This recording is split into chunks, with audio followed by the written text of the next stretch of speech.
after 5 years, makakapag-vacation na rin kami sa Pilipinas. But we only have 2 weeks for this vacation, kaya naman super tight talaga ng schedule namin. Nagsisikan namin yung mga gusto namin puntahan, sa mga gusto namin gawin, kainan.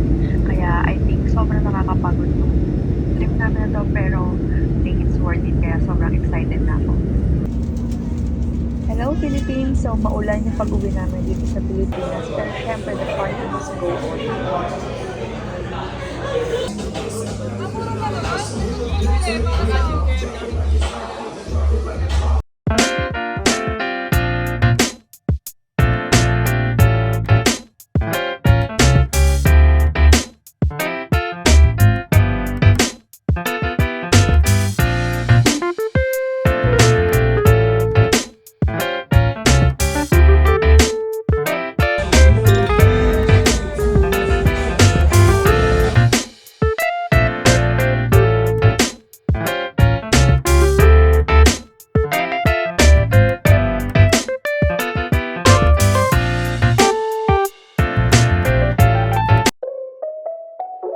Good morning guys! So next day na, naghahanap kami ng coffee shop dito sa paligid sa MOA and found this yardstick.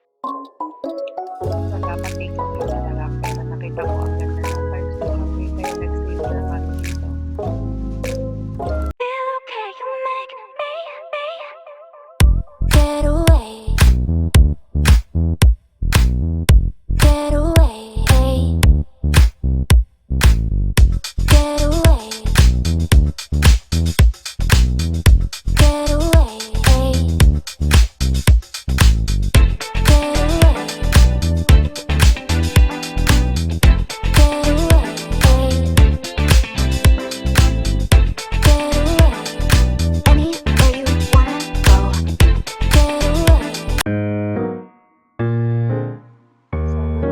Again guys, so it's our third day and it's family day, so we meet our family here. This is a locavor for lunch.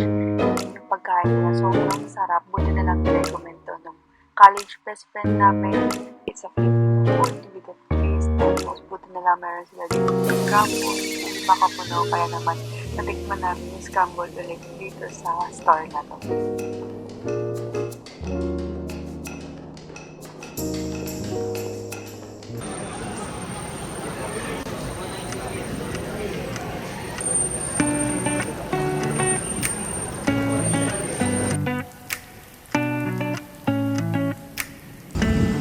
So it's Boracay Day, isa to sa listahan ko while planning sa Pilipinas.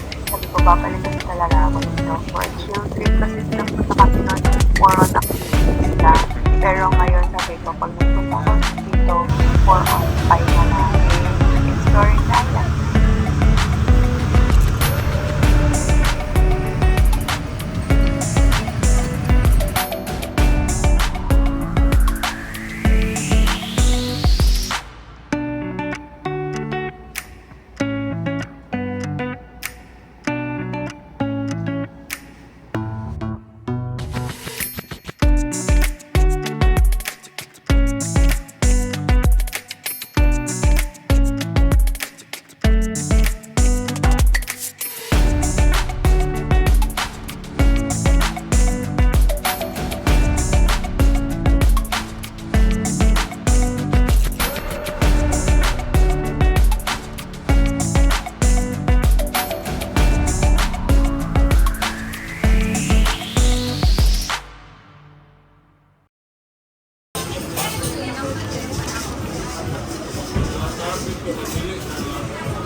bumalik na kami sa hotel to prepare for dinner.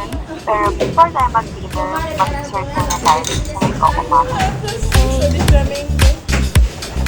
May